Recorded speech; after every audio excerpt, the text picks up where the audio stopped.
I was sitting at the corner table of the Rooftop Grill watching the Austin skyline light up through floor-to-ceiling windows, when Jessica leaned forward with that practiced smile she'd perfected for her real estate clients.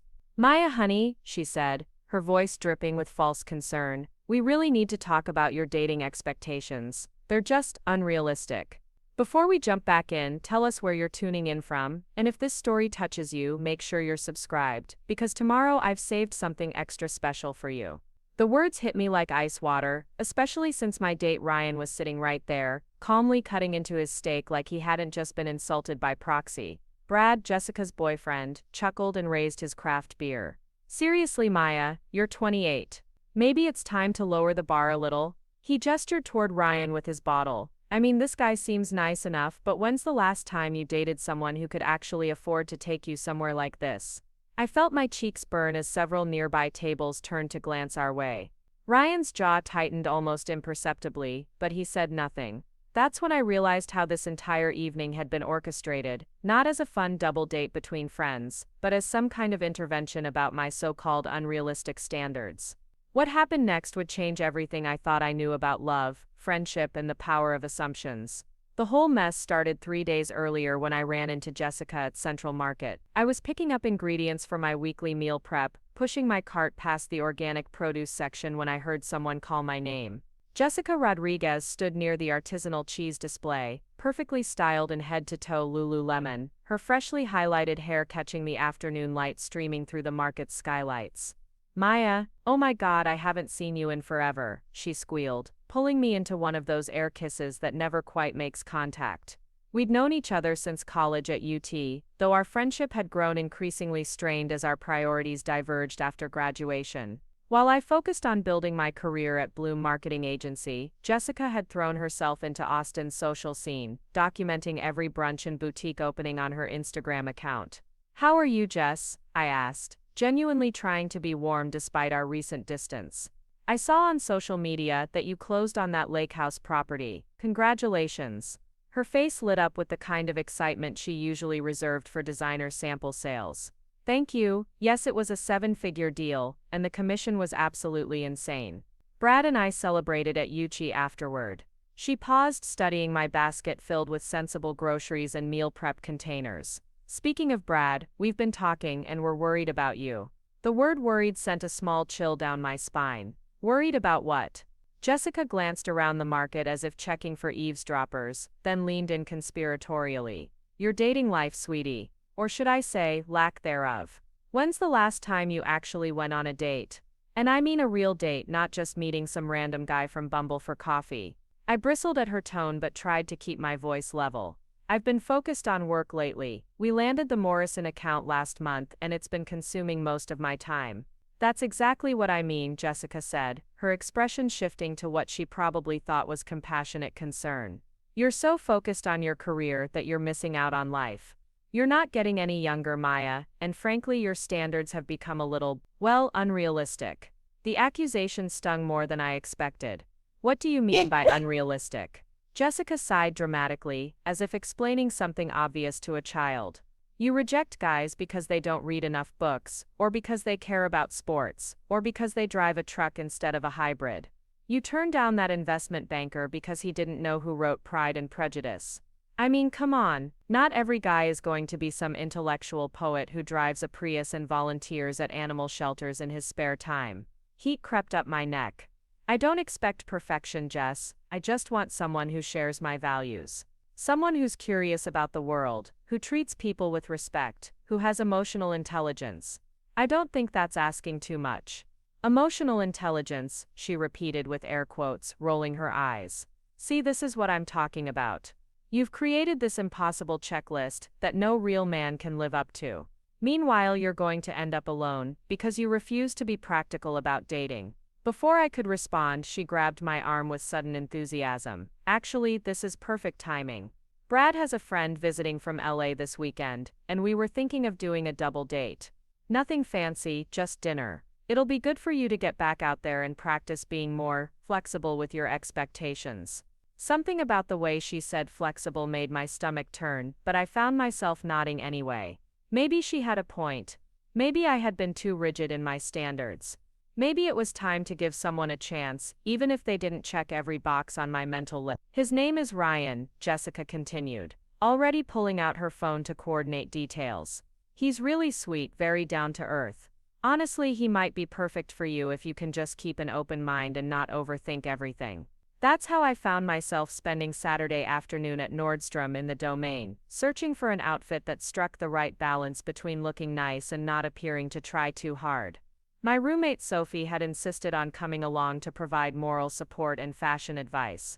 I still don't understand why you're nervous, Sophie said, holding up a navy wrap dress against my frame. It's just dinner with people you already know. I smoothed my hands over the fabric, checking my reflection in the dressing room mirror. I guess I'm nervous because Jessica made such a big deal about my dating status. What if she's right? What if I have been too picky? Sophie raised an eyebrow.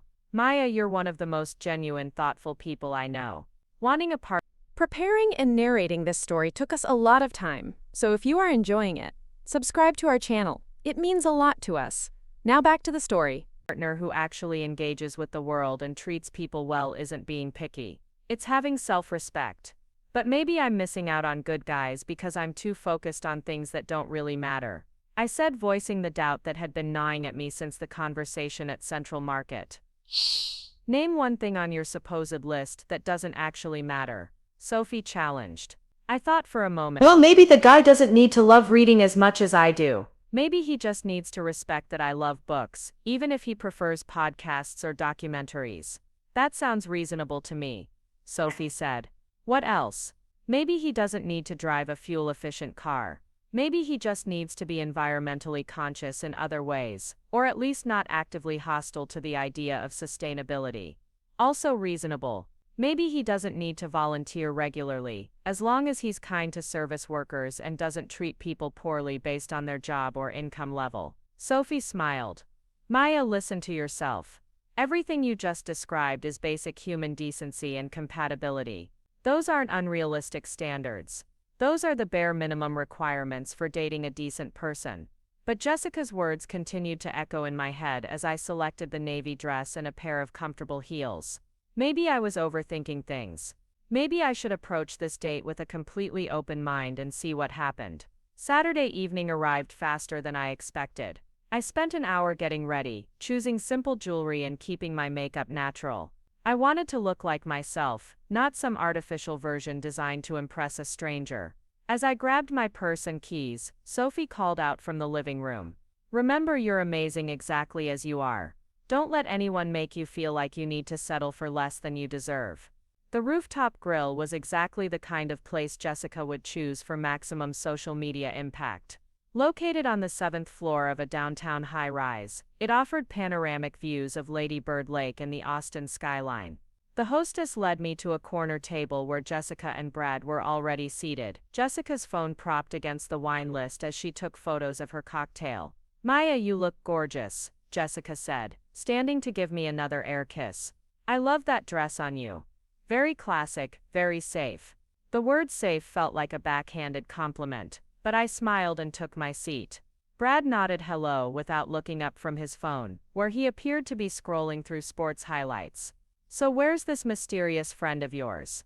I asked, glancing around the busy restaurant. Ryan said he's running a few minutes late. Brad replied, finally putting his phone face down on the table. Traffic from the airport apparently. He flew in this morning for some meetings. Jessica leaned forward eagerly. I'm so excited for you to meet him, Maya. He's exactly what you need right now. Very normal, very uncomplicated. No weird quirks or intellectual pretensions.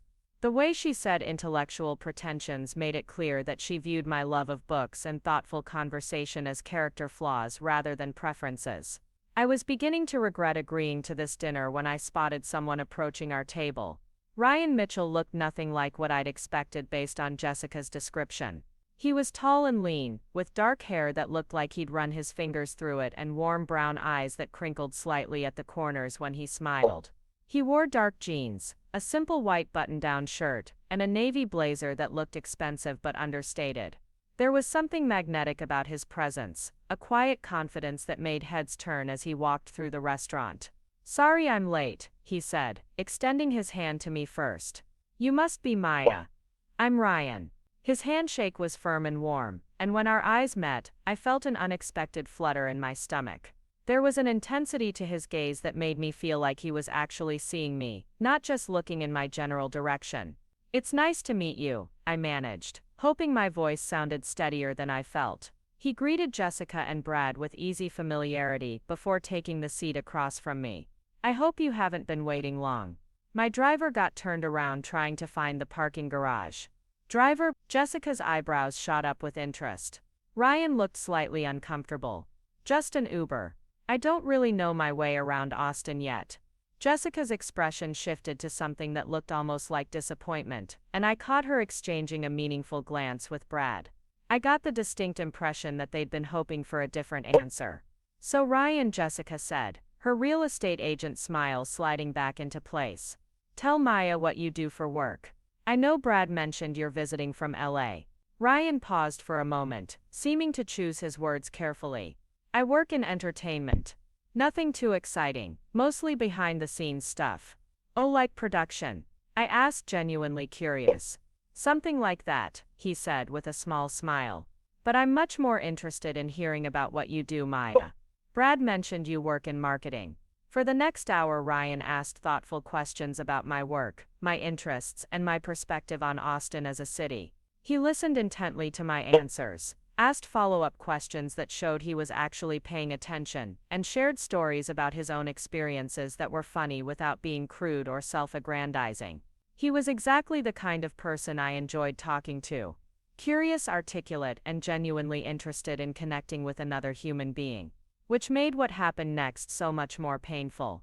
As we finished our main courses, Jessica set down her wine glass with the decisive clink of someone about to make an important announcement.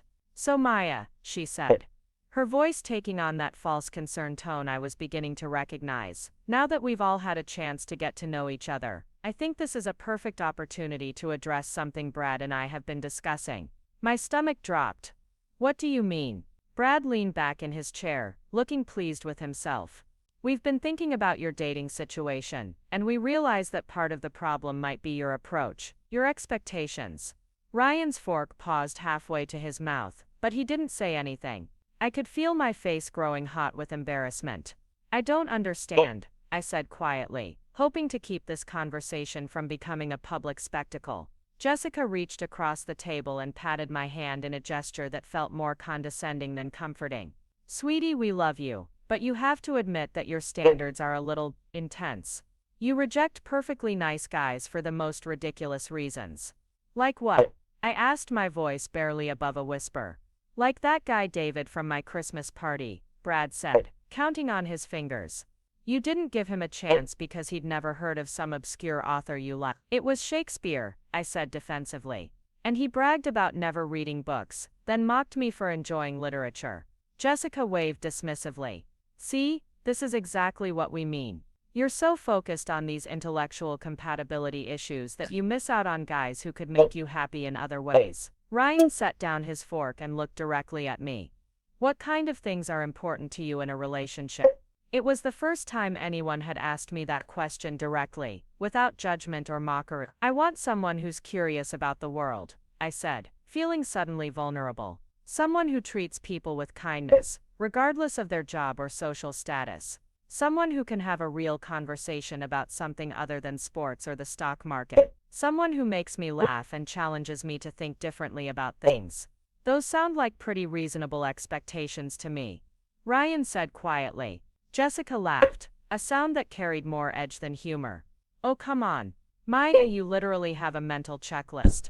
The guy has to read books, drive an environmentally friendly car, volunteer for charity, be emotionally available, share your political views, and probably a dozen other things I'm forgetting.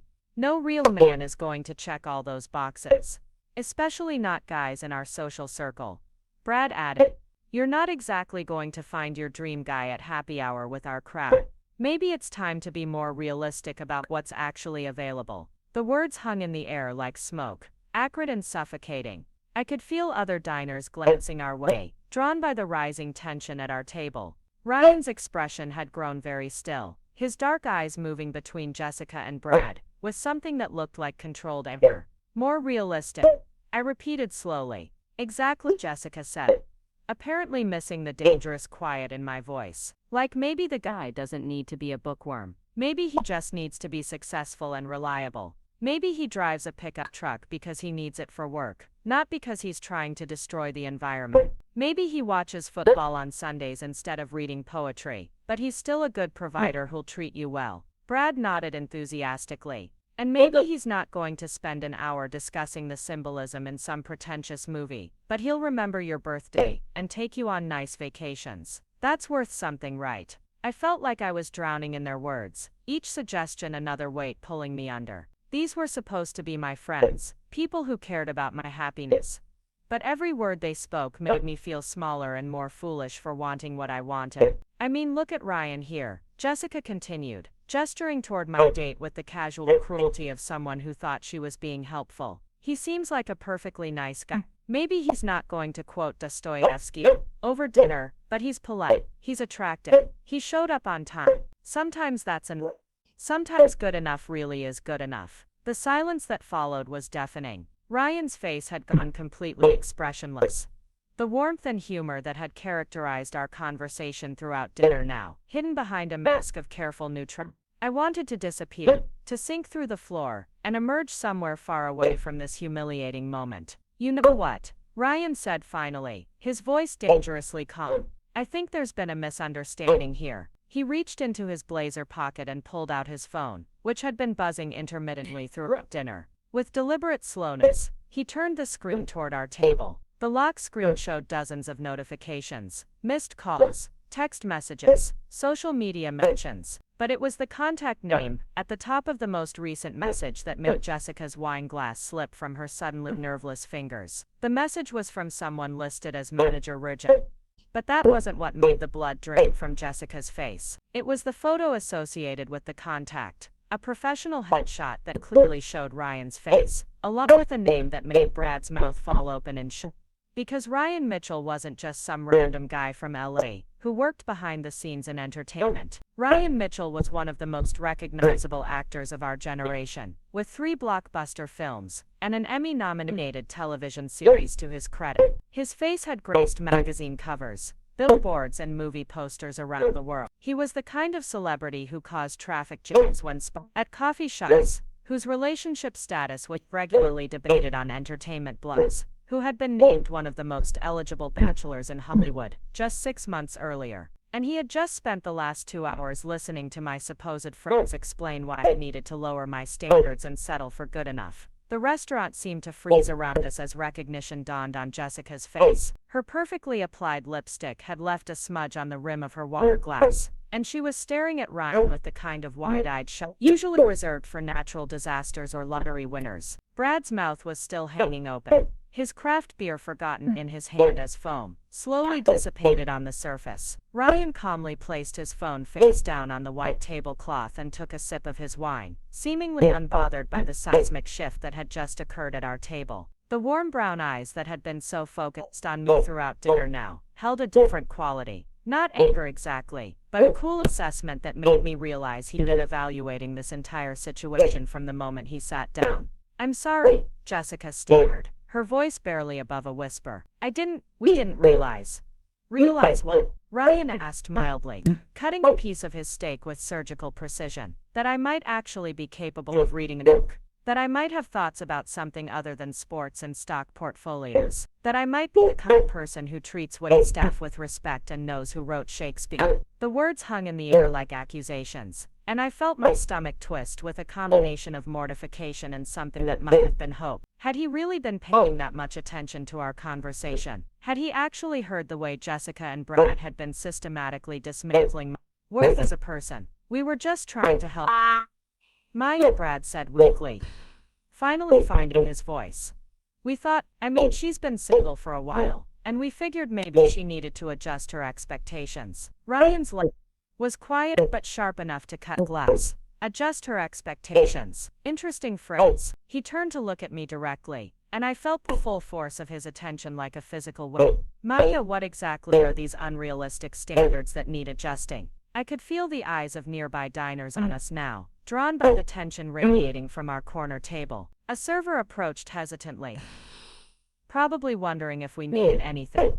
But one look at our group dynamic sent him retreating towards safer tables. The Austin skyline twinkled beyond the floor-to-ceiling windows, oblivious to the social earthquake happening inside. I started, then stuck. How could I explain that my so-called standards were simply wanting to be with someone who saw me as an equal? Someone who valued conversation and connection over surface-level attraction. Someone who didn't make me feel like I needed to apologize for having interests and opinions. She wants guys who read books, Jessica said, apparently deciding that honesty was her best strategy now that her entire worldview had been upended. And who care about the environment?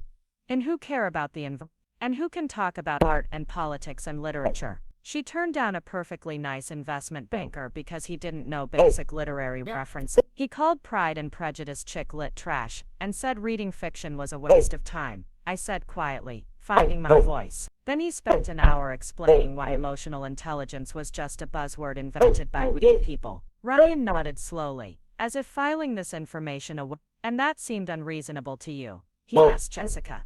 Well, when you put it like that, Jessica faltered, her real estate agent confidence finally cracking under pressure. Let me understand this correctly, Ryan continued. His voice remained conversational even as his words grew more pointed. Maya expects potential partners to be curious about the world, kind to others regardless of their social status, and capable of engaging in meaningful conversation. She wants someone who shares at least some of her values and interests. She refuses to settle for men who openly mock the things she cares about or treat her intellect as a character flaw rather than an asset. He paused, taking another sip of wine. And you consider this unrealistic? It's not that simple, Brad protested, but his voice lacked conviction. Dating is about compromise. You can't expect to find someone who checks every box on your list. Who said anything about every box?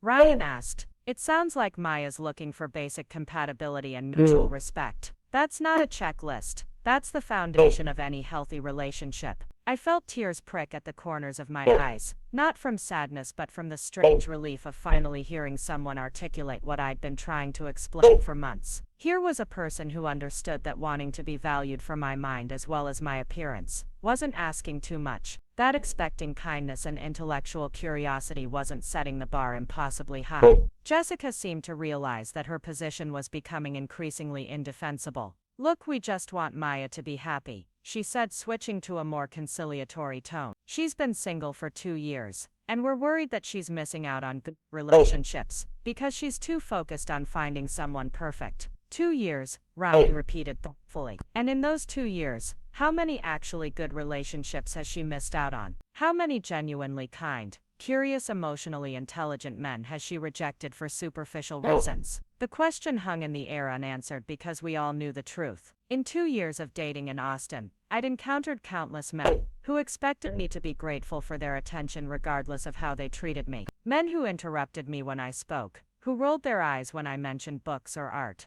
who assumed that my job in marketing meant I was just killing time until I found a husband to support me. Men who took me to expensive restaurants but spoke rudely to the servers, who bragged about their salaries, but had never read a newspaper, who expected physical intimacy without emotional investment. The problem isn't Maya's standards, Ryan said quietly. The problem is that she's been told her entire life that wanting respect and compatibility makes her difficult. That expecting men to see her as an equal partner rather than a pretty accessory makes her demanding. That refusing to settle for someone who makes her feel small and unvalued makes her unrealistic. His words hit me like a revelation, crystallizing thoughts I'd been unable to articulate even to myself. How many times had I been told I was too picky or too independent or too intellectual for my own good? How many well-meaning friends had suggested I smile more, laugh at jokes that weren't funny, pretend to be less interested in books and more interested in sports? I think there's been a fundamental misunderstanding about what constitutes reasonable expectations in dating, Ryan continued, his attention now fully focused on Jessica and Brad.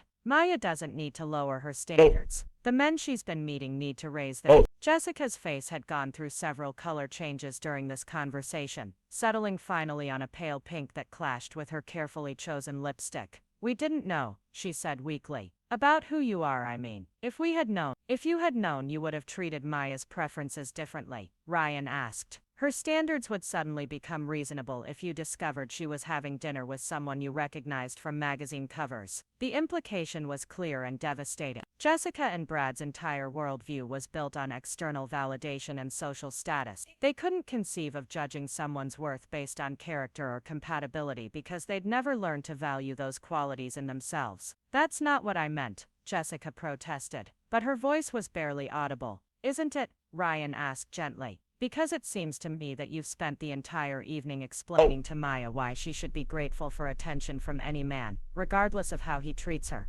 You've told her that wanting intellectual connection is pretentious, that expecting kindness is unrealistic, that hoping for shared values is asking too much. But now that you know who I am, suddenly those same qualities seem more reasonable." I watched this exchange with a mixture of fascination and horror. Part of me was grateful that someone was finally defending my right to have standards, to expect more from relationships than simple physical attraction and financial stability. But another part of me was mortified that this defense was coming from someone I'd just met, someone who was essentially a stranger despite the easy conversation we'd shared over dinner. "I think maybe we should get the check," I said quietly, hoping to end this increasingly uncomfortable situation before it got worse. Ryan turned to look at me, and something in his expression softened. "Of course I'm sorry if I made this awkward for you." "You didn't make it awkward," I said, surprised by the firmness in my own voice. "They did." The truth of that statement hit me like a physical blow. Jessica and Brad had orchestrated this entire evening as some kind of intervention, determined to convince me that my expectations were unreasonable and my approach to dating was fundamentally flawed.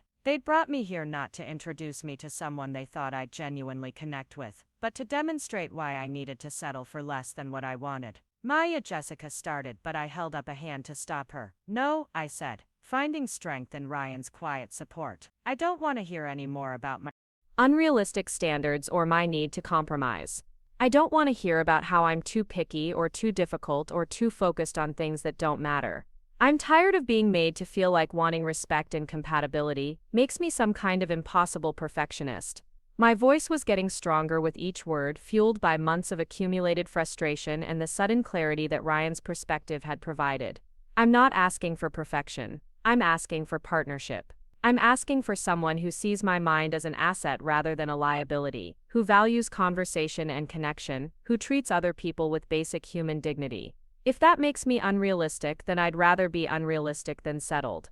The restaurant continued to buzz around us, other diners enjoying their Saturday evening meals without the drama unfolding at our corner table. A couple at the table next to us was celebrating an anniversary, sharing dessert and laughing at private jokes. At another table, a group of friends was taking photos with their phones, documenting what was clearly a special occasion. Normal people enjoying normal relationships built on mutual affection and respect. "I think I'd like to leave now," I said, reaching for my purse. Ryan was already signaling for the server, his movements efficient and decisive. "Absolutely. Would you like me to drive you home?" The offer was casual, but something in his tone made it clear that he was genuinely concerned about my well-being, rather than trying to extend the evening for his own benefit. After 2 hours of being told that my expectations were unreasonable, his simple consideration felt like a revelation. "I drove myself," I said, "but thank you." "Of course you did," he said with a small smile. "Independent and practical. 2 more qualities that apparently make you impossible to date." Despite everything, I found myself smiling back. There was something about his dry humor and obvious intelligence that made me feel seen in a way I hadn't experienced in months of disappointing dates and well-meaning advice from friends who didn't understand what I was looking for. The server approached our table with the practiced caution of someone who had clearly noticed the tension in our group dynamic. Ryan handled the check with smooth efficiency, declining Brad's half-hearted offer to split the bill and leaving what I suspected was an exceptionally generous tip. Throughout this process, Jessica sat in stunned silence, apparently still processing the evening's revelations. As we prepared to leave, Ryan turned to Jessica and Brad one final time. "For what it's worth," he said quietly, "I think Maya's standards are exactly what they should be. The problem isn't that she expects too much. The problem is that too many people expect too little." We walked toward the elevator in a silence that felt heavy with unspoken thoughts. The hostess smiled and thanked us for coming, apparently unaware of the social disaster that had just unfolded at table 12. Other diners continued their conversations, couples held hands over candlelit tables, and the Austin skyline continued to sparkle beyond the windows as if nothing had changed. But something had changed, at least for me. For the first time in months, I felt validated in my approach to dating and relationships. Someone had looked at my so-called unrealistic standards and found them not only reasonable but admirable. Someone had understood that refusing to settle wasn't the same as demanding perfection. The elevator arrived with a soft chime and we stepped inside together. Ryan pressed the button for the parking garage, and I found myself studying his reflection in the polished steel doors. Even now, knowing who he was, he seemed remarkably normal. Approachable, kind. "I'm sorry about that," I said as the elevator descended. I had no idea they were planning some kind of intervention about my dating life. "You have nothing to apologize for," Ryan said firmly. "They ambushed you. They used dinner as an opportunity to systematically tear down your self-worth and convince you to accept less than you deserve. That's not friendship, that's manipulation." The elevator doors opened to reveal the parking garage, a dimly lit concrete space filled with the cars of other Saturday night diners. Somewhere in this maze of vehicles was my practical Honda Civic, reliable and fuel-efficient and completely unremarkable. The kind of car that probably disappointed people like Jessica, who measured success by the size of your engine and the prestige of your brand name. "Where are you parked?" Ryan asked. "Level 2, near the stairwell," I said. "What about you? Your Uber driver is probably wondering where you are." Ryan paused, looking slightly embarrassed. I may have been less than completely honest about the Uber situation. "What do you mean?" He led me toward a section of the garage I hadn't explored, where a sleek black Tesla sat alone under a flickering fluorescent light. The car was beautiful in an understated way, clearly expensive but not ostentatious. Exactly the kind of vehicle someone might choose if they wanted reliable luxury without making a statement about their wealth. "I drove myself," he admitted. "I just didn't want to deal with the assumptions people make when they see certain cars. Especially after what your friends said about your supposed obsession with environmentally friendly vehicles." I stared at him, trying to process this new information. "You bought a Tesla specifically because you care about environmental issues." "Among other reasons," he said with a slight smile. "I also think Elon Musk is probably insane, but that's a conversation for another time." The casual way he dismissed one of the most famous entrepreneurs in the world made me laugh despite the emotional weight of the evening. Here was someone who could afford any car in the world, who could probably buy a different luxury vehicle for every day of the week, and he'd chosen to drive something that aligned with his values rather than his bank account. "Maya," he said, his voice growing more serious, "I want you to know that everything your friends said tonight was wrong. Your standards aren't unrealistic. Your expectations aren't too high. You shouldn't have to apologize for wanting partnership and respect and intellectual connection. Those are basic requirements for any healthy relationship."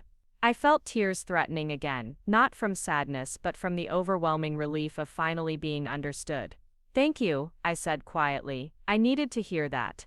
"You shouldn't need to hear it," he replied. "You should be surrounded by people who already know it. Friends who support your standards instead of trying to tear them down. People who celebrate your intelligence instead of treating it like a character flaw." We stood there in the fluorescent-lit parking garage, two people who had just met but who seemed to understand each other in a way that felt both surprising and natural. Around us, the concrete walls echoed with the distant sounds of car engines and elevator bells, the normal soundtrack of people going about their Saturday evening routines. "I should probably let you get going," I said reluctantly. "You probably have early meetings tomorrow, or interviews, or whatever it is that famous people do on Sunday mornings." Ryan laughed, a genuine sound that echoed off the garage walls. "Actually, I was planning to sleep late and maybe explore Austin a little. I've never spent much time here outside of work obligations. I was thinking about checking out some of those bookstores you mentioned during dinner, maybe walking around downtown." The casual mention of bookstores sent a warm flutter through my chest. After months of dates with men who treated my love of reading like an eccentric hobby, here was someone who had actually listened when I talked about my favorite independent bookshops and literary events around the city. "Book People is amazing," I heard myself saying. "And if you're interested in local authors, there's a great section on Austin writers." Plus, they usually have events on Sunday afternoons, readings, book clubs, discussions about everything from poetry to environmental policy. Environmental policy discussions at a bookstore, Ryan said thoughtfully. Sounds like the kind of pretentious intellectual activity that would make you impossible to date. His deadpan delivery made me burst into laughter, the first genuine laugh I'd had all evening. Absolutely. I'm probably the only person in Austin who finds environmental policy discussions entertaining. It's one of my many character flaws. Along with reading fiction and expecting men to treat you with respect, he added solemnly. You really are a catch. We smiled at each other in the dim garage lighting, and I felt something shift between us. Not romance exactly, but recognition. The sense that here was someone who understood not just what I was looking for in a relationship, but why those things mattered. Someone who didn't think my interests made me difficult or my standards made me unrealistic. I should really get going, I said again, but with less conviction than before. Of course, Ryan said. Drive safely. And Maya, yeah, don't let tonight make you doubt yourself. Don't let their opinions change what you know you want and deserve. Your standards aren't the problem, their lack of standards is the problem. As I walked toward my car, I could feel him watching to make sure I got there safely. It was a small gesture, the kind of consideration that probably seemed automatic to him, but that meant everything to me after an evening of being told I expected too much from people. I sat in my Honda Civic for several minutes after starting the engine, trying to process everything that had happened. 3 hours ago, I'd walked into the Rooftop Grill thinking I was meeting my friends for a casual double date. I'd been subjected to a systematic critique of my approach to relationships, defended by a complete stranger who turned out to be one of the most famous actors in Hollywood, and forced to confront the reality that the people I'd considered friends had been undermining my self-worth for months. My phone buzzed with a text message from Sophie. How's the date going? Is he as normal and uncomplicated as Jessica promised? I stared at the message for a long time before typing back. It's complicated, I'll tell you everything when I get home. As I drove through downtown Austin, past the familiar landmarks and late-night crowds, I found myself thinking about everything Ryan had said. About standards and expectations and the difference between demanding perfection and expecting respect. About the way society teaches women to be grateful for any attention, regardless of how that attention makes them feel about themselves. For 2 years I'd been told by friends, family members, and well-meaning strangers that my approach to dating was fundamentally flawed. That I was too picky, too independent, too intellectual for my own good, that I needed to lower my expectations and be more realistic about what was available. But sitting in that parking garage, listening to Ryan articulate everything I'd been feeling but couldn't express, I realized that my standards weren't the problem. The problem was that I'd been looking for connection in a world that valued surface over substance, status over character, convenience over compatibility. The problem wasn't that I expected too much. The problem was that everyone else expected too little. I pulled into my apartment complex parking lot feeling like my entire world had shifted on its axis. The familiar sight of my building should have been comforting after such an emotionally turbulent evening, but instead I sat in my car staring up at the windows of my second-floor loft, trying to reconcile the person who had left for dinner 3 hours ago, with the person returning home now. My phone had been buzzing intermittently during the drive, notifications I'd been ignoring while navigating Austin's Saturday night traffic. Now sitting in the relative quiet of the parking lot, I finally looked at the screen. 7 missed calls from Jessica, 12 text messages from numbers I didn't recognize, and a string of increasingly frantic messages from Sophie asking if I was okay. The first text from Jessica was sent just 10 minutes after I'd left the restaurant. Maya, please call me. We need to talk about what happened tonight. The second came 5 minutes later. I know you're upset, but you have to understand we were just trying to help. By the 7th message her tone had shifted completely. Do you have any idea who that was? Do you understand what just happened? Call me back now. I scrolled through the messages from unknown numbers, all variations on the same theme. Apparently someone at the restaurant had recognized Ryan and word was spreading through Austin's social media networks like wildfire. Photos were already appearing on Instagram stories and Twitter feeds, grainy images taken from across the restaurant showing our table during what had clearly been an intense conversation. One message caught my attention because it came from my coworker Emma Walsh, who had somehow gotten wind of the situation despite not being anywhere near the Rooftop Grill. Girl, you need to call me immediately. There are photos of you with Ryan Mitchell all over social media, and the internet is losing its mind. Are you okay? Where are you? I climbed the stairs to my apartment feeling like I was moving through thick fog. Everything seemed simultaneously hyper-real and completely surreal, as if I'd accidentally stepped into someone else's life and couldn't find my way back to my own reality. Sophie was waiting for me in our living room, laptop open on the coffee table, her expression a mixture of concern and barely contained excitement. Maya, she said, jumping up from the couch, thank God you're home. I've been worried sick. Emma called me 20 minutes ago saying there were photos of you with some famous actor circulating online, and then Jessica started blowing up your phone, and I didn't know if you were hurt or kidnapped or what. I dropped my purse on the kitchen counter and sank into our oversized armchair, suddenly exhausted by the weight of everything that had happened. It's been a very strange evening, I said, which felt like the understatement of the century. Sophie grabbed her laptop and came to sit on the arm of my chair. Look at this, she said, angling the screen toward me. Someone posted this photo on Twitter about an hour ago, and it's already been shared thousands of times. The image showed our corner table at the Rooftop Grill, taken from somewhere across the restaurant with what must have been a powerful phone camera. Ryan was clearly visible in profile, his hand resting on the table as he leaned forward intently. I was partially obscured by the angle, but my posture suggested someone engaged in serious conversation. Jessica and Brad were also in the frame, their body language radiating obvious tension. The caption read, "Is this Ryan Mitchell on a date in Austin? And why does the girl at the table look like she's about to cry? Drama at the Rooftop Grill tonight." There are more, Sophie said, scrolling through her browser tabs. Someone else got a video of him walking to the elevator with you, and there's another photo of him in the parking garage. Maya, people are trying to figure out who you are. They're calling you mystery date girl, and speculating about whether you're his new girlfriend. I stared at the screen, watching my private humiliation transform into public entertainment. Comments poured in beneath each post, strangers analyzing my appearance, speculating about my background, debating whether I was pretty enough to be dating someone like Ryan Mitchell.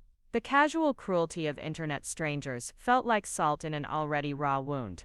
This is insane, I said quietly. 3 hours ago I was just Maya Chen, marketing coordinator going to dinner with friends. Now I'm some kind of internet mystery that thousands of people are discussing like I'm not a real person. Sophie closed the laptop and turned to face me fully. Okay, forget about social media for a minute. Tell me what actually happened tonight. Was Jessica right about this being a setup? Who is this guy really, and why do you look like you've been through an emotional blender? I told her everything, starting with the awkward conversation at Central Market and ending with Ryan's quiet defense of my standards in the restaurant parking garage. Sophie listened without interruption, her expressions shifting from confusion to anger to amazement as the story unfolded.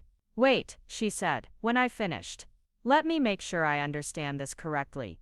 Jessica and Brad invited you to dinner specifically to convince you that your dating standards are unrealistic. They brought along someone they thought would be a perfect example of why you need to lower your expectations. Except it turns out this guy is actually a famous actor who completely agrees with your standards and thinks Jessica and Brad are shallow idiots. That's a fairly accurate summary, I said.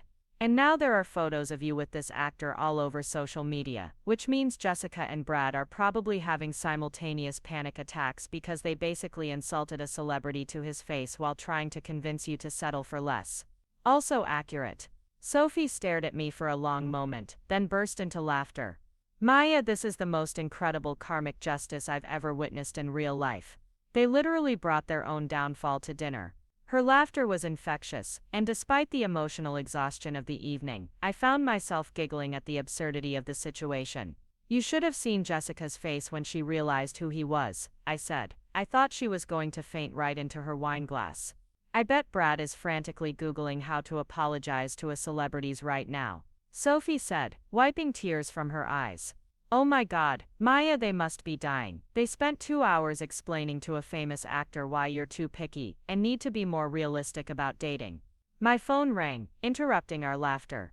Jessica's name appeared on the screen, her third call in the past hour.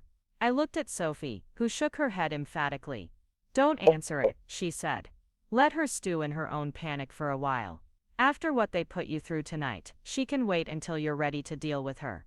I let the call go to voicemail, but the interruption had broken the spell of our shared amusement. The reality of my situation was starting to sink in, and it felt overwhelming in ways I hadn't anticipated. Sophie, what am I supposed to do now? There are strangers on the internet dissecting my appearance and speculating about my personal life. Jessica is having some kind of meltdown because she insulted someone famous. And somewhere in Austin, there's a celebrity who spent his Saturday night defending my right to have standards in dating. First, Sophie said practically, "You're going to take a shower and get into comfortable pajamas because you look like you're about to collapse. Then we're going to order Thai food and process this whole situation like rational adults. And tomorrow, if you want to, you can decide whether you ever want to speak to Jessica again." The shower felt like a form of baptism, washing away the emotional residue of dinner at the Rooftop Grill. Under the hot water, I allowed myself to feel everything I'd been holding back during the confrontation with Jessica and Brad. Anger at their manipulation and condescension, humiliation at being ambushed in public, confusion about Ryan's defense of me and what it meant, anxiety about suddenly being thrust into public attention I'd never wanted or asked for. But underneath all those complicated emotions was something else. Relief.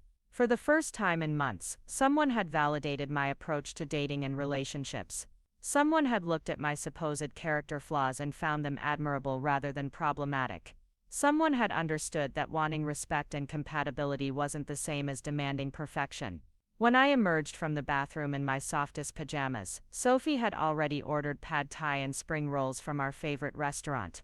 She'd also apparently been monitoring social media, because her laptop was open again, and her expression was more serious than before.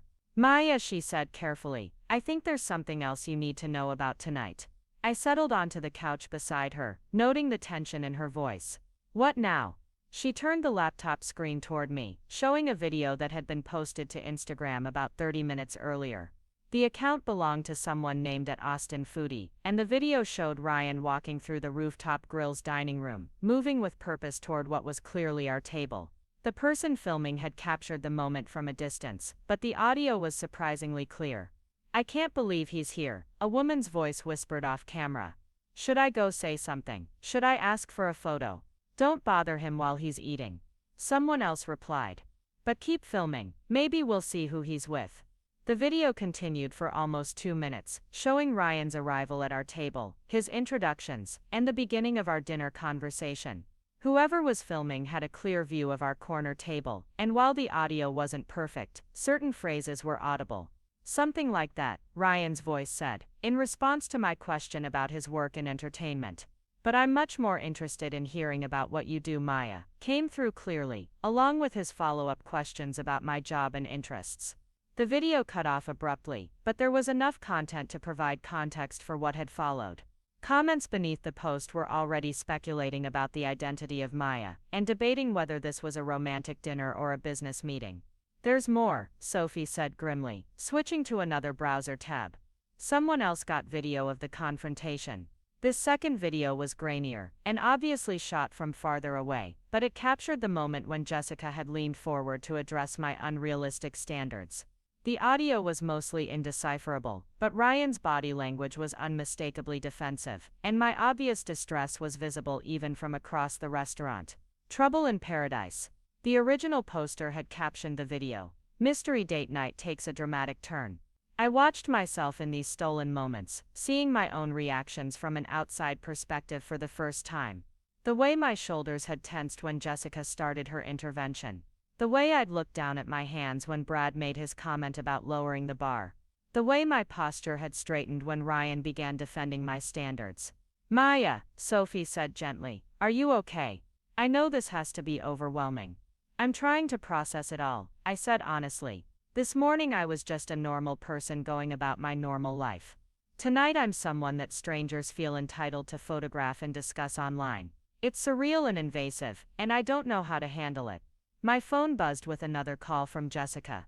This time I answered, partly because I was tired of the constant notifications, and partly because I knew I'd have to deal with her eventually. "Maya, thank God." Jessica's voice was tight with panic. "I've been trying to reach you for hours." We need to talk. About what, Jessica? I asked, my voice flat. About tonight. About what happened at dinner. About the fact that you were on a date with Ryan Mitchell and didn't think to mention it. The accusation in her tone sparked fresh anger. I didn't mention it because I didn't know, I said. Remember, you set up this date. You told me he was just some normal guy from LA who worked behind the scenes in entertainment. You spent the entire evening explaining why my standards were unrealistic while sitting across from someone who perfectly embodies everything I've been looking for in a partner. We didn't know who he was, Jessica said defensively. Brad met him at some industry event, and he seemed nice but normal. How were we supposed to know he was famous? That's not the point, Jessica. The point is that you orchestrated an entire evening designed to convince me that wanting respect and compatibility makes me difficult to date. You brought me to a public restaurant to systematically tear down my self-worth, and when someone defended my right to have standards, you acted like my preferences were suddenly reasonable, because they came from a celebrity. There was silence on the other end of the line, and when Jessica spoke again, her voice was smaller. Maya, we were just trying to help. You've been single for so long, and we thought maybe you needed a different perspective. Hey! A different perspective, I repeated. You mean your perspective? You wanted me to adopt your values and priorities, because you couldn't understand mine. You couldn't conceive of someone choosing intellectual connection over financial status, or emotional intelligence over social prestige. That's not fair, Jessica protested. We just think you're missing out on good relationships, because you're too focused on finding someone perfect. Perfect, I said, feeling 2 years of frustration crystallize into clarity. Jessica, what about my standards strikes you as a demand for perfection? I want someone who treats people with kindness. I want someone who can have a meaningful conversation. I want someone who sees my mind as an asset rather than a liability. Are those really such extraordinary demands? When you put it like that, Jessica's voice trailed off. When I put it honestly, you mean? When I describe what I actually want instead of letting you characterize my standards as some impossible fantasy. Jessica, I've never asked for a man who looks like a movie star, or makes millions of dollars or drives a Ferrari. I've asked for a man who treats me like an equal partner, and values the same things I do. The fact that you find that unrealistic says more about the men in your social circle than it does about my expectations. Sophie was watching me with something that looked like pride, nodding encouragingly as I finally articulated what I'd been thinking for months, but had never been brave enough to say out loud. Look, Jessica said, and I could hear her shifting gears, trying to find a new approach. Maybe we were wrong about some things. You mean. Maybe your standards aren't as unrealistic as we thought. But Maya, do you understand what happened tonight? Do you realize that you were on a date with one of the most eligible bachelors in Hollywood? There are photos of you two together all over social media. People are trying to figure out who you are. I'm aware, I said dryly. It's been an educational introduction to how strangers feel entitled to discuss your appearance and speculate about your personal life. This could be incredible for you, Jessica continued, her excitement building. Think about the opportunities, the connections, the lifestyle. Maya, this guy could change your entire life. And there it was. The fundamental difference between Jessica's worldview and mine, laid bare in a single sentence. She saw Ryan as an opportunity, a ticket to a different lifestyle, a way to access wealth and status and social connections. She couldn't understand that what had attracted me to him wasn't his fame or fortune, but his kindness, intelligence, and respect for my values. Jessica, I said quietly, if you think I'm interested in Ryan because of who he is, rather than how he treated me, then you understand nothing about what I want in a relationship. And if you think tonight's humiliation Was worth it because it might lead to opportunities and lifestyle changes, then you understand nothing about who I am as a person. I didn't mean it like that, she backpedaled quickly. I just meant that maybe this is proof that your standards aren't impossible. Maybe there are men out there who can meet your expectations. There have always been men out there who could meet my expectations, I said. The problem isn't that those men don't exist. The problem is that I've been told my entire adult life that expecting to meet them makes me difficult and demanding. The problem is that I've been surrounded by people who think wanting respect and compatibility is asking too much. The silence that followed was heavy with implications. Jessica and I both knew that our friendship had reached a breaking point, that the differences in our values and priorities were too fundamental to bridge with casual conversation and shared history. Maya, Jessica said finally. I don't want to lose our friendship over this. Then stop trying to change who I am, I replied. Stop treating my standards like character flaws that need correcting. Stop setting me up with men you think will teach me to be more realistic about what I deserve. Accept that I know what I want and trust that I'm capable of making my own decisions about my romantic life. I can do that, Jessica said, but her voice lacked conviction. Can you? I asked. Because for the past 2 years, every conversation we've had about dating has been you explaining why my approach is wrong and why I need to adjust my expectations.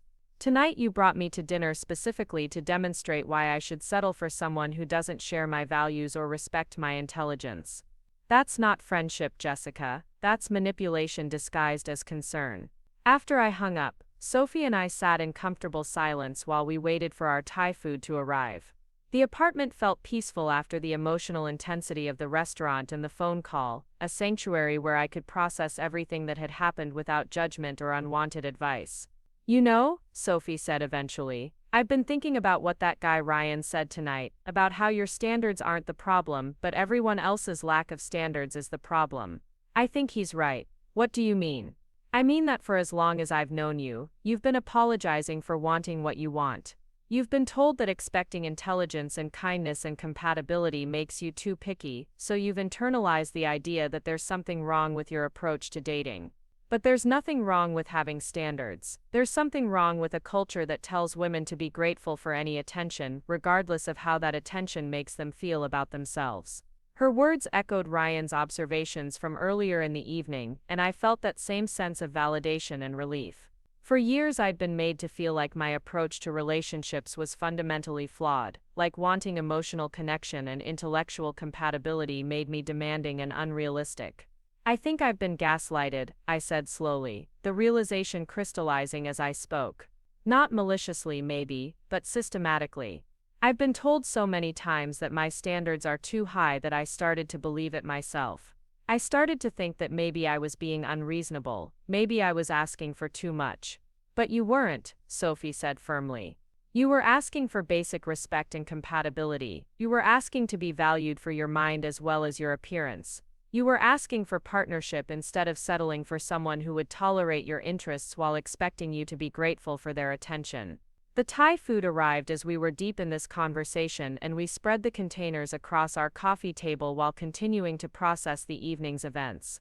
Between bites of pad thai and spring rolls, I found myself thinking about Ryan's quiet confidence, his thoughtful questions, his immediate understanding of what I'd been trying to articulate for months. Sophie, I said, do you think I'll ever hear from him again? Ryan. She considered the question while chewing thoughtfully. I don't know. Tonight was pretty intense, and he's probably used to keeping his personal life private. But Maya, the way he defended you tonight, the way he understood exactly what you were dealing with. That wasn't someone just being polite to a stranger. That was someone who genuinely connected with who you are and what you value. Maybe, I said, but he's also a celebrity with a complicated public life, who probably doesn't need the drama of being photographed with some random woman from Austin. He could have anyone. Why would he be interested in someone like me? Someone like you. Sophie raised an eyebrow. You mean someone intelligent, accomplished, kind, and principled. Someone who values substance over superficiality and treats people with respect regardless of their social status. Maya, any man would be lucky to have your attention, famous or not. Don't let Jessica's toxic perspective make you doubt your own worth. As we finished dinner and cleaned up the containers, I felt something shifting inside me. The anger and humiliation from earlier in the evening were giving way to something that felt like resolve. For the first time in months, I had clarity about what I wanted and confidence that wanting those things didn't make me unreasonable. I think I'm done, I said suddenly. Done with what? Done apologizing for having standards. Done explaining why I want respect and compatibility. Done listening to people tell me that my expectations are unrealistic when what I'm really expecting is basic human decency and shared values. Sophie smiled. Good, it's about time. I'm also done with Jessica, I continued. I'm done with friends who think they know better than I do about what will make me happy. I'm done with people who try to fix my life by changing who I am instead of accepting that I know what I want. Even better. And I'm done dating men who make me feel like I need to apologize for being intelligent or educated or opinionated. I'm done with guys who think my love of books is pretentious or my interest in meaningful conversation is demanding. Best of all, Sophie said, raising her water glass in a mock toast. Here's to Maya Chen, who finally figured out that the problem was never her standards. As we sat on our couch in our comfortable apartment, surrounded by the evidence of our independent, successful lives, I realized that I didn't need anyone else's validation to know that my approach to relationships was sound. I didn't need a celebrity to defend my standards or a public confrontation to prove that my expectations were reasonable. What I needed was exactly what I'd always needed: the confidence to trust my own judgment, and the courage to refuse anything less than what I knew I deserved. Tonight had been painful and humiliating and overwhelming, but it had also been clarifying in ways I hadn't expected. For the first time in years, I felt completely comfortable with who I was and what I wanted. And for the first time in my adult life, I truly believed that wanting respect and partnership and intellectual connection didn't make me difficult or demanding or unrealistic. It made me smart. Sunday morning arrived with the kind of brilliant Austin sunshine that made everything seem possible. I woke up feeling more rested than I had in months, despite the emotional intensity of the previous evening. Sophie was already in the kitchen making coffee, her laptop open on the counter as she scrolled through what appeared to be an endless stream of social media notifications. "Good morning, internet sensation," she said without looking up from her screen. "How are you feeling about your newfound fame?" I poured myself a cup of coffee and leaned against the counter, noting the slight tension in her voice. "Well, the good news is that most people seem to think you're pretty and mysterious. The bad news is that someone figured out your name and workplace, and there are photographers camped outside Bloom Marketing Agency." The coffee suddenly tasted bitter in my mouth. Photographers? How did they even find out where I work? Sophie turned her laptop toward me, showing a Twitter thread that had apparently been gaining traction since the early morning hours. Someone had enhanced the restaurant photos from the night before, zooming in on my face and running it through facial recognition software. From there they'd found my LinkedIn profile, my company website bio, and even my college graduation photo from the University of Texas Alumni magazine. Maya Chen, 28, marketing coordinator at Bloom Marketing Agency. Sophie read from the screen. Graduate of UT Austin with a degree in communications. Hobbies include reading, hiking, and apparently dating A-list celebrities. The internet detectives work fast. I scrolled through the comments beneath the thread, watching strangers dissect every aspect of my appearance and background. They'd found my Instagram account, which was mercifully private, but that hadn't stopped them from analyzing my profile picture and speculating about everything from my ethnicity to my relationship history. "She's pretty but not Hollywood pretty," one comment read. "Maybe he's going for the girl next door type now." I looked up her company, another person had written. "She makes like $40,000 a year. What could they possibly have in common?" Plot twist, a third commenter suggested. Maybe she's the one who dumped him and that's why he looked so intense in those restaurant photos. Each comment felt like a small invasion, strangers making assumptions about my life based on fragments of information they'd pieced together from public records and social media. The casual cruelty of their speculation was breathtaking, the way they discussed my worthiness to be in Ryan's presence as if I were a contestant on some reality dating show. My phone rang, interrupting my descent into internet rabbit holes. The number wasn't one I recognized, but something about the timing made me answer anyway. "Maya, this is David Chen, your brother. I just got off the phone with Mom, who apparently saw your face on some entertainment blog this morning. She's freaking out and wants to know if you're dating someone famous and why you didn't tell the family."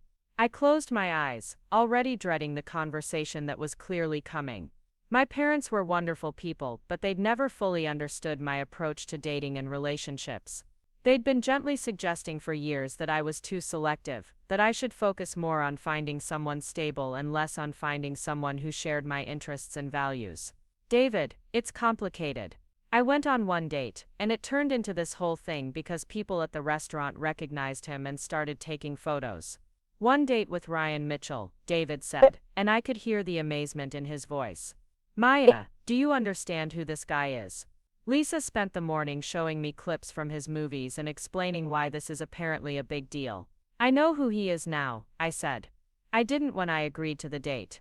Jessica set it up and told me he was just some normal guy from LA. Jessica, David repeated, his tone shifting. The same Jessica who's been telling you for years that you're too picky about guys. The very same. There was a pause while David processed this information, so let me make sure I understand this. Jessica, who thinks your standards are unrealistic, accidentally set you up with someone who perfectly matches everything you've been looking for in a partner. And now there are paparazzi following you around because the internet has decided you're his mysterious new girlfriend. That's a fairly accurate summary of my weekend so far. David laughed, a sound that was equal parts amusement and disbelief. Maya, this is either the best vindication of your dating strategy ever, or the universe playing the most elaborate practical joke in history. I'm leaning toward practical joke, I said, watching Sophie scroll through increasingly invasive social media posts about my personal life. David, there are people online analyzing my college transcripts and speculating about my financial situation. This morning I'm not just Maya, who has opinions about books and politics. I'm Maya who might be dating someone famous, which apparently makes every detail of my life fair game for public consumption. Are you okay? David asked, his voice growing more serious. This has to be overwhelming. I'm trying to process it all. Yesterday I was just a normal person going about my normal life. Today I'm hiding in my apartment because there are photographers outside my office building. It's surreal. What about the guy? Ryan, are you actually interested in him, or was this just a disaster date that got out of hand? The question hung in the air while I tried to formulate an answer. How could I explain that I'd felt more understood and valued during 3 hours with a stranger than I had during months of dates with men my friends considered more appropriate? How could I describe the way Ryan had immediately grasped what I was looking for in a relationship and defended my right to want those things? I don't know, I said honestly. He was different. Not because of who he is professionally, but because of how he treated me. He listened when I talked, asked thoughtful questions, understood what I was looking for without making me feel like my standards were unreasonable. But he's also a celebrity with a complicated public life, who probably doesn't need the drama of being associated with someone who comes with this kind of media attention. And I'm someone who values privacy and normalness, neither of which seem compatible with dating someone famous. My phone buzzed with an incoming call from an unknown number. Then another, then a third. Sophie looked up from her laptop with growing concern. Maya, I think you need to see this, she said, turning her screen toward me again. Someone posted your home address on Twitter 20 minutes ago. There are people gathering outside our building. I looked out our living room window and saw what she meant. A small crowd had assembled in the parking lot, some with professional cameras, others just holding phones and filming everything. Our quiet Sunday morning had transformed into a media circus, and I was trapped in the center of it. This is insane, I said, stepping back from the window. I went on one date, one dinner, with someone I didn't even know was famous. How is this level of attention proportional to that? Sophie closed her laptop and came to sit beside me on the couch. It's not proportional, it's invasive and creepy, and completely unfair to you. But Maya, this is probably what Ryan's life is like all the time. Every person he talks to, every place he goes, every relationship he has gets scrutinized and analyzed, and turned into entertainment for strangers. The thought hadn't occurred to me before, but it hit me like a revelation. While I was feeling violated by one day of unwanted attention, Ryan had been living with this level of public scrutiny for years. Every date he went on, every person he was seen with, every casual conversation got photographed and dissected and turned into gossip. How does anyone live like that? I asked quietly. I don't know, Sophie admitted, but I'm guessing it makes forming real relationships incredibly difficult. You can't trust people's motives when everyone wants something from you. You can't have normal experiences when everything gets turned into a public spectacle. My phone rang again, this time with a number I recognized. Emma Walsh, my coworker and one of my closest friends, was calling from what I assumed was her own apartment since she certainly wasn't making it into the office today. Maya, thank God you answered, Emma said without preamble. Are you okay? There are photographers outside the building asking everyone who walks by if they know you. HR is having an absolute meltdown because they don't know how to handle media attention, and Marcus is fielding calls from reporters who want to interview your colleagues about what kind of person you are. Marcus was our CEO, a kind but generally anxious man who preferred dealing with marketing campaigns to managing public relations crises. The idea of him trying to navigate entertainment reporters was almost comical if it weren't so stressful. Emma, I'm so sorry. I never intended for any of this to affect the company. It was just supposed to be a normal dinner with friends. Don't apologize, Emma said firmly. None of this is your fault. You didn't ask for this attention, and you certainly didn't ask for strangers to invade your privacy and disrupt your workplace. But Maya, I think you need to know that some people are being really gross about this whole situation. What do you mean? I mean that there are colleagues who are suddenly very interested in your personal life, people who never gave you the time of day before, but are now asking detailed questions about your dating history and your relationship with this actor. And there are also people making nasty comments about why someone like him would be interested in someone like you. The casual cruelty of that observation stung more than I expected. Even people who knew me, who worked with me every day, were apparently unable to imagine that Ryan might be attracted to my personality or intelligence rather than some ulterior motive. Someone like me, I repeated. I told them they were being idiots, Emma said quickly. I pointed out that you're brilliant and funny, and accomplished, and that anyone would be lucky to have your attention. But Maya, it made me realize how deeply people have internalized the idea that certain men are out of certain women's leagues, regardless of what those women actually bring to a relationship. After I hung up with Emma, I spent the rest of the morning hiding in my apartment while the crowd outside grew larger and more intrusive. Sophie had drawn all the curtains, and we'd moved our activities to the back bedroom, furthest from the street-facing windows. It felt like being under siege, trapped in my own home by people who felt entitled to photograph and analyze every aspect of my life. Around noon, my phone rang with a number I didn't recognize, but somehow felt familiar. When I answered, Ryan's voice was warm and concerned. Maya, it's Ryan. I hope I'm not overstepping by calling, but I wanted to check on you after everything that's happened since last night. The sound of his voice was unexpectedly comforting, a reminder that somewhere in Austin was someone who understood exactly what I was experiencing. How did you get my number? I may have asked Brad for it this morning, he admitted. I hope that's okay. I was worried about how you were handling the media attention. You mean the photographers camping outside my apartment and the strangers on the internet analyzing my college transcripts? I'm handling it about as well as you'd expect. Ryan's laugh was rueful. I'm sorry, this is my fault. If I'd been thinking clearly last night, I would have realized that being seen together in public would lead to exactly this kind of scrutiny.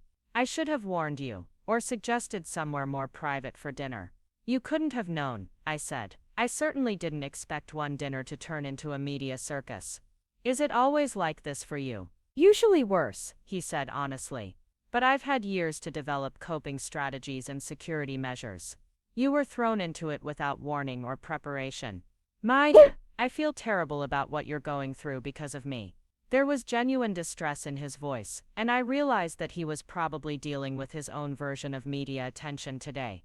While I was hiding in my apartment, he was likely fielding calls from his publicist and manager, trying to control the narrative around our dinner and minimize the impact on his carefully managed public image. Ryan, can I ask you something? Of course. How do you have normal relationships when everything is this public and invasive? How do you trust that people are interested in you as a person rather than as an opportunity or a status symbol? The question hung in the air for a long moment before he answered. Honestly, it's incredibly difficult. Most of the time, I don't even try. It's easier to keep things casual and superficial than to risk getting involved with someone who might be using me for access or attention. That sounds lonely. It is, he said simply, but it's also safe. And after a few experiences with people who were more interested in my career than my personality, safe started to feel more important than connected. I thought about Jessica's reaction when she realized who he was, the way her entire assessment of the evening had shifted once she understood his celebrity status. I thought about the strangers online debating my worthiness to be in his presence, as if my value as a person was determined by whether I was pretty enough or successful enough to deserve his attention. Ryan, I said slowly. Last night, when Jessica and Brad were explaining why my standards were unrealistic, did you realize they were basically describing you? I mean that everything they said I was wrong to want in a partner, intelligence, curiosity, respect for others, emotional availability, those are exactly the qualities you demonstrated during dinner. They were telling me I needed to lower my expectations while sitting across from someone who perfectly matched what I was looking for. I noticed the irony, he said dryly. It was surreal listening to them explain why you should settle for less, while I was sitting right there thinking you deserved so much more than what they were describing. The thing is, I continued, they only realized their advice was wrong after they found out who you are. Suddenly my standards seemed reasonable because they came from someone they recognized from movies. But if you'd been Ryan Mitchell, accountant, or Ryan Mitchell, teacher, they would have continued insisting that I was being too picky. That says everything about their values, and nothing about the validity of your standards, Ryan said. What you want in a relationship isn't unrealistic. It's basic human decency and compatibility. The fact that your friends can't recognize that without a celebrity endorsement says more about them than it does about you. We talked for another hour, and I found myself relaxing despite the chaos outside my apartment. Ryan understood the surreal nature of sudden media attention, but more importantly, he understood what I'd been trying to articulate about dating and relationships. He didn't make me feel like my standards were too high, or my expectations were unreasonable. He said, as our conversation wound down, I know this situation is complicated and overwhelming, but I want you to know that I'd like to see you again.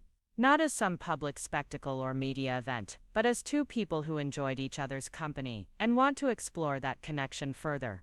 Even though dating me apparently comes with photographers and internet speculation about our compatibility. Especially because of that, he said. Because you're handling this invasion of privacy with grace and intelligence, and because you're more concerned about how this affects the people around you than how it might benefit your own social status. In a world where everyone wants something from me, you're someone who seems to want nothing except honest conversation and mutual respect. After we hung up, I sat in my back bedroom thinking about everything that had happened in the past 24 hours. Yesterday morning, I'd been Maya Chen, marketing coordinator, single woman with supposedly unrealistic dating standards. Today I was Maya Chen, temporary internet sensation, someone whose worth was being debated by strangers, who felt entitled to analyze every aspect of my life. But somewhere between Jessica's intervention and Ryan's defense, between the social media scrutiny and the media circus, I'd found something I'd been searching for without realizing it. Not romance, exactly, though there was definitely potential for that. What I'd found was validation. Proof that my standards weren't unreasonable, my expectations weren't too high, my approach to relationships wasn't fundamentally flawed. Sophie knocked on the bedroom door around 3 o'clock, carrying 2 cups of tea and looking slightly shell-shocked. Maya, I think you need to see what's happening online now. I followed her back to the living room, where she'd reopened her laptop to show me a new development in the ongoing internet discussion of my personal life. Someone had started a hashtag called #MayaStandards, and it was trending nationwide. The hashtag had started with women sharing their own experiences of being told their dating expectations were unrealistic. Story after story from women who'd been made to feel like wanting respect, kindness, and compatibility made them too picky or too demanding. I was told I was too intellectual when I wanted a partner who read books, one post read. Apparently expecting someone to be curious about the world makes me pretentious. My friend said I was being unrealistic when I refused to date guys who were rude to waiters, another woman wrote. Since when is basic human decency an unrealistic standard? I got lectured about lowering my expectations because I wanted someone who could discuss current events, a third post shared. Apparently wanting intellectual connection makes me impossible to please. The hashtag had evolved beyond just dating standards to become a broader conversation about women's right to have expectations and boundaries in all aspects of their lives. Women were sharing stories about being told they were too demanding at work, too difficult in friendships, too high maintenance in family relationships. Maya, Sophie said quietly, I think you accidentally started a movement. I scrolled through hundreds of posts, each one resonating with experiences I recognized from my own life. The constant message that wanting more made you difficult. The subtle pressure to lower your standards and be grateful for whatever attention you received. The way women were taught to apologize for having preferences and expectations. This is incredible, I said, watching the hashtag continue to gain momentum. All these women have been told the same things I've been told. We've all been made to feel like wanting respect and compatibility makes us unreasonable. And now they have proof that those standards aren't unrealistic. Sophie pointed out. They have evidence that men who meet those expectations actually exist, and that refusing to settle for less is a valid choice. My phone rang again, this time with a call from my parents. I answered reluctantly, knowing they'd been following the social media developments throughout the day. Maya, sweetheart, my mother's voice was warm but concerned. Your father and I have been watching this whole situation unfold online, and we wanted you to know how proud we are of you. Proud? I asked, surprised by her response. Proud of the way you've handled yourself, my father said, apparently on speakerphone. Proud of the standards you've maintained, even when people told you they were unrealistic. Proud of the woman you've become who refuses to settle for less than she deserves. Mom, Dad, for years you've been suggesting that maybe I should be more flexible about dating, that maybe my expectations were a little high. We were wrong, my mother said simply. Watching this whole situation play out, seeing how you've been vindicated in your approach, reading all these stories from other women who've had similar experiences, we realize we were part of the problem. We should have been supporting your standards instead of questioning them. The conversation with my parents lasted another 30 minutes, during which they apologized for every suggestion that I should lower my expectations or be more realistic about dating. They'd spent the day reading through the #Maya Standards hashtag and recognizing their own unconscious biases about what women should accept in relationships. As evening approached, the crowd outside my apartment finally began to disperse. The photographers had apparently gotten whatever shots they needed, and the curious onlookers had grown bored with the lack of drama. Sophie and I ventured back to our living room windows, watching the street return to its normal, quiet Sunday atmosphere. Maya, Sophie said as we surveyed the aftermath of our unexpected day of fame, what are you going to do now? What do you mean? I mean about Ryan. About the media attention, about the fact that your personal life has become a public discussion topic.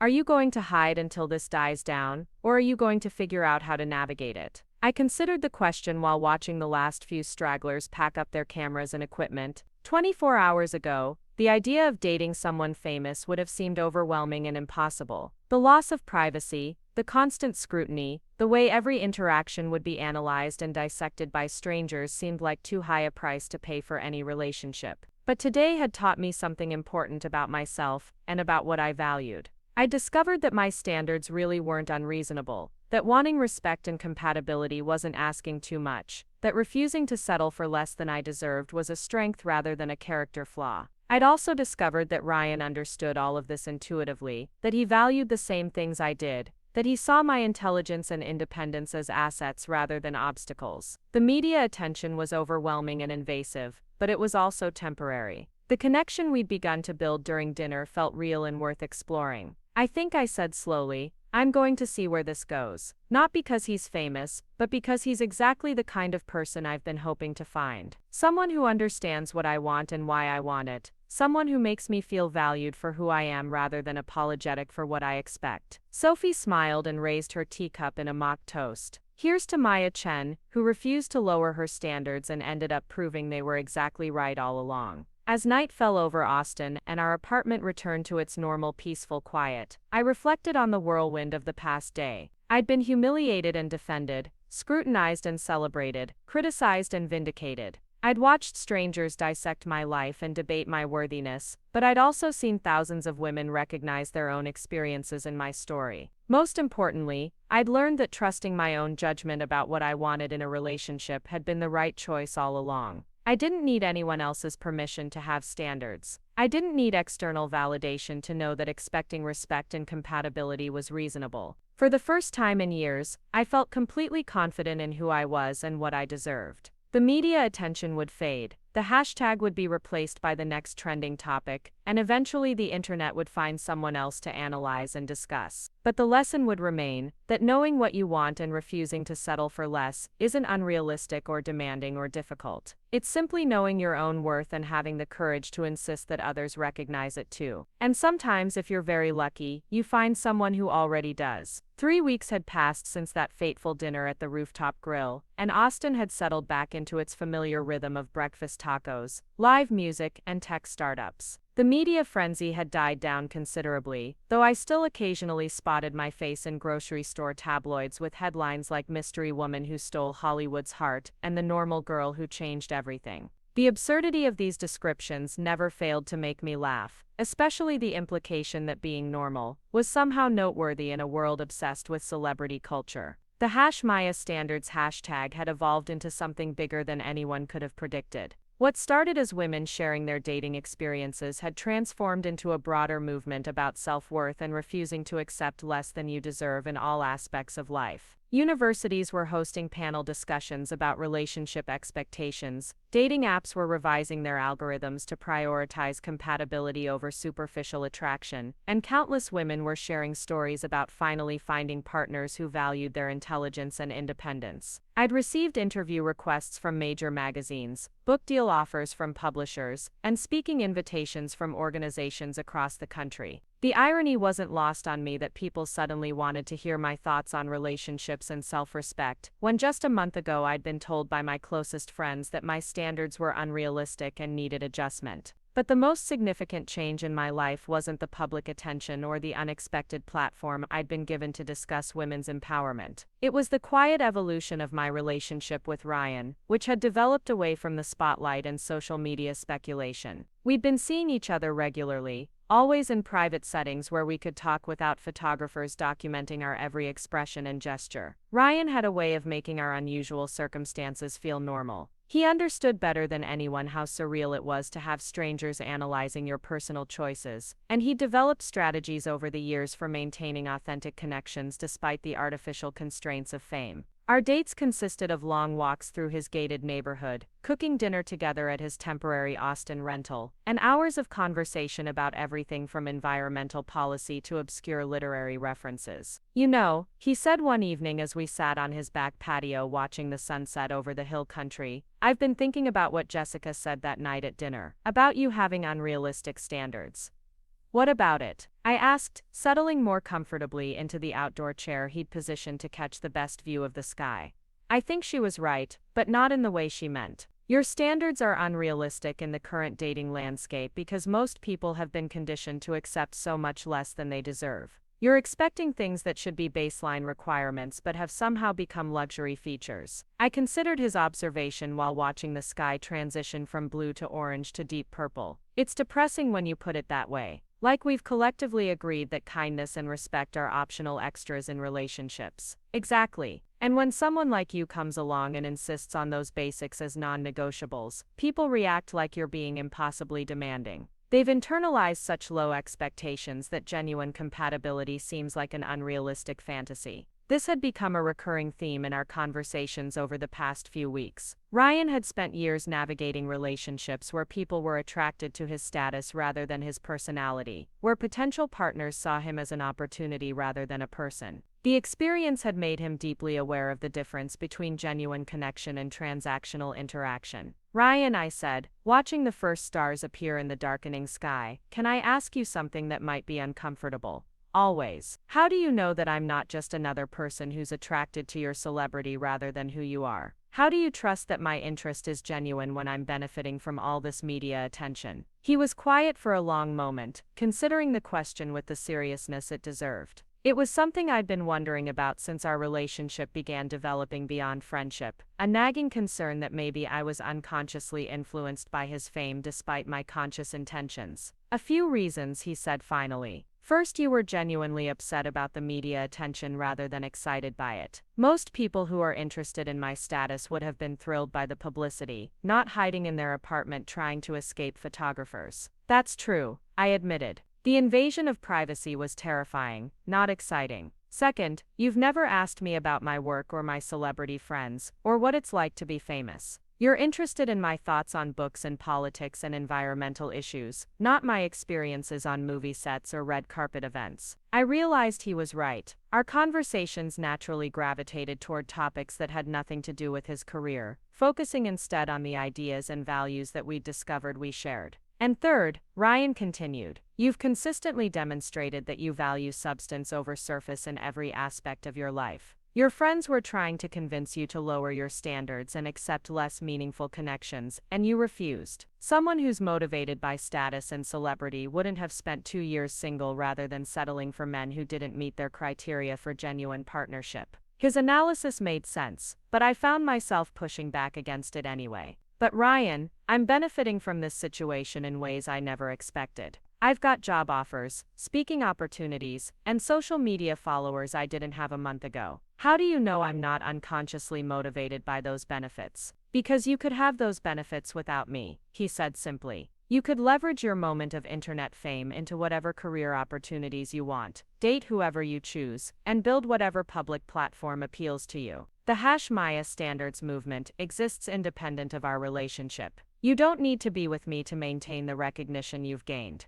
The observation was both flattering and sobering. In the weeks since our dinner went viral, I'd realized that my temporary internet celebrity had opened doors I'd never considered before. Publishers wanted to hear my thoughts on modern dating. Magazines were interested in my perspective on relationships and self-worth, and speaking bureaus were booking me for events across the country. Actually, I said, I've been meaning to talk to you about some of those opportunities. I got a call this week from a publisher who wants me to write a book about dating standards and self-respect. And there's a conference in Denver next month that wants me to speak about refusing to settle in relationships. Ryan's face lit up with genuine enthusiasm.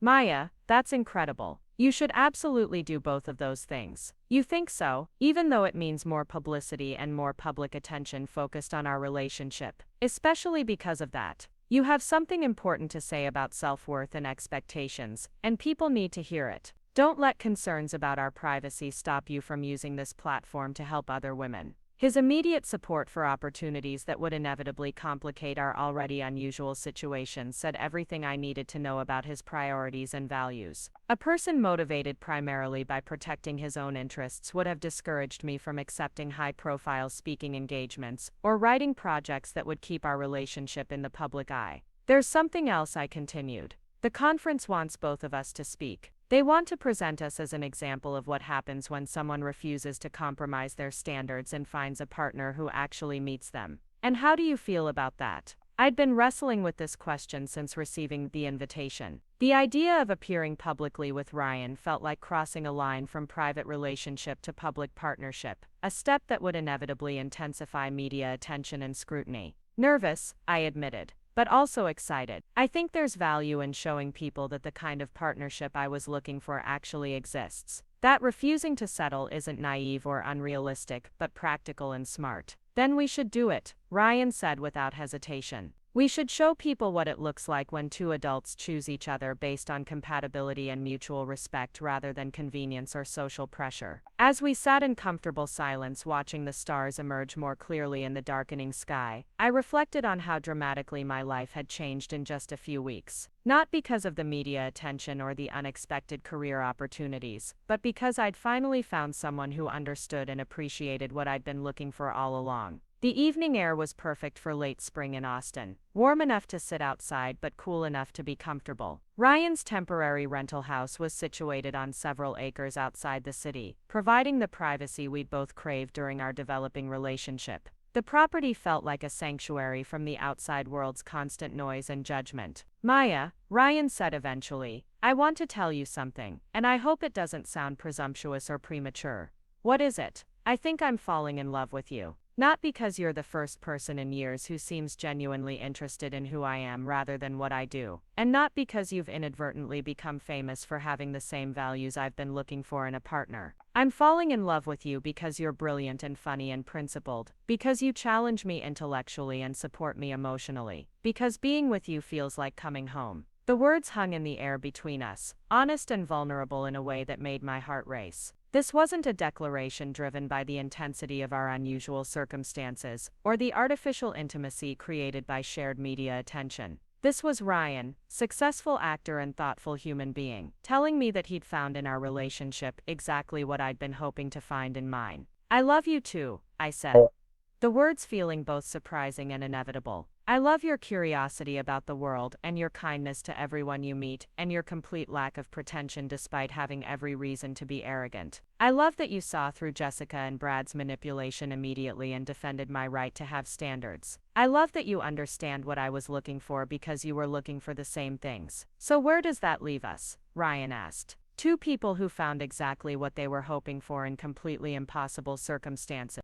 I think I said slowly, it leaves us figuring out how to build a real relationship in very unreal conditions. It leaves us learning to trust each other and support each other while dealing with a level of public attention that neither of us asked for. Are you willing to try that, even knowing it's going to be complicated and sometimes overwhelming? I looked at this man who had appeared in my life at exactly the moment I needed proof that my standards weren't unrealistic, who had defended my right to want respect and compatibility, who had chosen to pursue a relationship with me despite the media circus that surrounded our every interaction. Yes, I said. I'm willing to try. Ryan reached for my hand, intertwining our fingers in a gesture that felt both intimate and natural. Good, because I have some ideas about how we can make this work.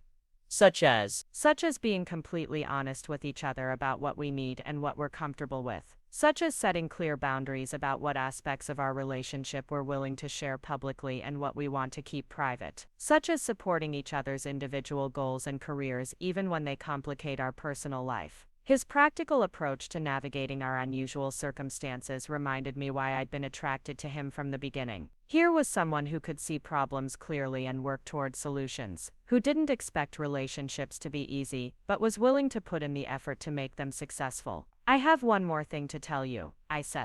And this might be the most complicated part of everything. What is it? Jessica has been calling me every day for the past 2 weeks. She wants to reconcile, to apologize for what happened at dinner, to be part of my new life now that it's gotten more interesting. Ryan's expression darkened slightly. How do you feel about that? Frustrated and sad.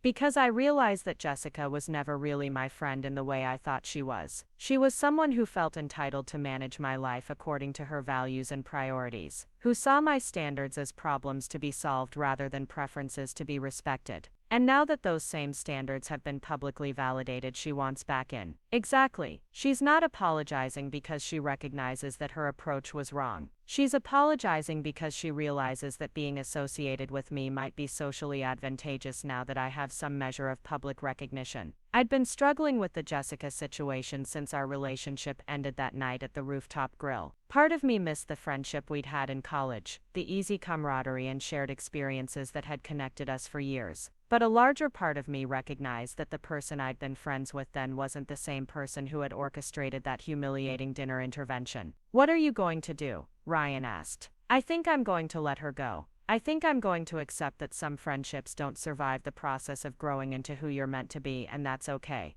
I think I'm going to focus on building relationships with people who support my choices rather than trying to change them. Ryan squeezed my hand gently. That sounds like the right decision. And for what it's worth, I think you've gained something much more valuable than what you lost. What's that? Proof that trusting your own judgment about people and relationships is always the right choice, even when everyone around you is telling you you're wrong. As we sat together in the peaceful darkness of his backyard, I realized that he was absolutely right. The past month had been overwhelming and surreal and occasionally terrifying, but it had also been profoundly validating. Every criticism I'd received about my dating standards, every suggestion that I needed to be more realistic or flexible or grateful, had been proven wrong by the simple fact that I'd found exactly what I was looking for. Ryan, I said, do you think we would have found each other under normal circumstances? If Jessica hadn't set up that dinner, if you hadn't been visiting Austin, if none of the media attention had happened? He considered the question thoughtfully. I think we would have eventually. Maybe not that night, maybe not in that dramatic way, but I think two people who are looking for the same things in a relationship and refusing to settle for less will eventually find each other. Even in a world where most people think those standards are unrealistic. Especially in that world, because people who insist on genuine compatibility stand out in a sea of superficial connections. Because refusing to settle is actually a signal to other people who also refuse to settle. His observation made me think about all the women who had shared their stories through the #Maya Standards hashtag, all the people who had recognized their own experiences in mine. We were a community of individuals who had been told we expected too much, who had been made to feel like our standards were character flaws rather than assets. I want to help other people find what we found, I said suddenly. I want to use whatever platform I've been given to encourage women to trust their instincts about what they want and deserve. Then that's what we'll do, Ryan said. We'll speak at conferences and write books and share our story. And we'll show people that refusing to compromise your values isn't unrealistic or demanding. It's the foundation of every healthy relationship. The conversation continued for another hour as we planned our appearance at the Denver conference and discussed the book I was considering writing. Ryan had insights about maintaining authenticity in the public eye, while I had thoughts about reaching women who were struggling with self-doubt about their relationship expectations. Eventually we moved inside to his living room, where he'd set up a cozy reading nook with 2 comfortable chairs and excellent lighting. It had become our favorite spot for evening conversations, a place where we could sit together while reading our respective books and share interesting passages or ideas that struck us. Maya, Ryan said as we settled into our chairs with novels we'd both been wanting to read, I have something else I want to discuss with you. What is it? I'm thinking about making Austin my permanent base instead of Los Angeles. I love it here. I love the music scene and the food culture and the way people prioritize quality of life over career advancement. But mostly I love that this is where you are and where you've built your life. The casual way he mentioned upending his entire professional and personal life to be closer to me took my breath away. Ryan, that's a huge decision. Are you sure you want to make that kind of change? I'm sure that I want to build a life with you, and I'm sure that life will be better if we're in the same city. The rest is just logistics. But your career, your agent, your professional network, are all adaptable. Maya, I've been successful enough in my career that I can afford to be selective about projects and location. And honestly, spending time in Austin has reminded me that there's more to life than work and professional achievement. His willingness to prioritize our relationship over career convenience was both touching and slightly overwhelming. What if this doesn't work out? What if we're wrong about each other? Or the media attention becomes too much? Or we discover that we're not as compatible as we think we are?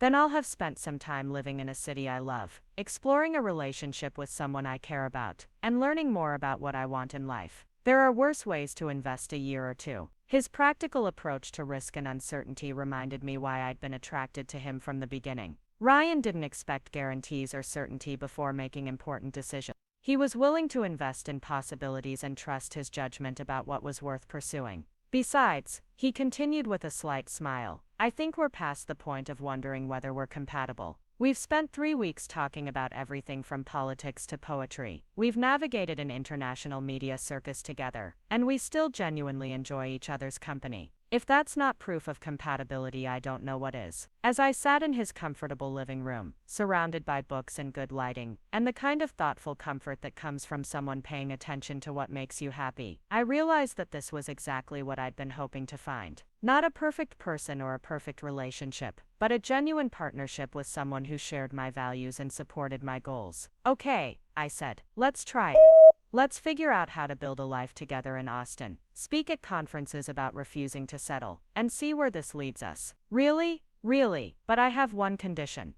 What's that? When people ask us how we met, we tell them the truth. We tell them about Jessica's intervention and your defense of my standards and the way it all backfired spectacularly. We tell them that the best relationships happen when you refuse to compromise what matters to you. Ryan laughed, a sound that had become one of my favorite things about spending time with him. Deal. Though I think we should probably mention that most people don't need to go viral on social media to find their person. True, but sometimes the universe has a sense of humor about how it brings people together. 6 months later, I was standing on a stage in Denver looking out at an audience of several hundred people who had come to hear Ryan and me speak about relationships, standards, and the courage to refuse to settle. The conference had sold out weeks in advance, and there were requests for similar events in cities across the country. The most important thing I learned from this experience, I said into the microphone, is that trusting your own judgment about what you want and deserve is never wrong, even when everyone around you is telling you to be more realistic. Especially when everyone around you is telling you to be more realistic. The audience laughed, and I spotted several women nodding in recognition. In the front row, a young woman was taking notes furiously, and I remembered being her age, and feeling like my expectations for relationships were somehow character flaws that needed correcting.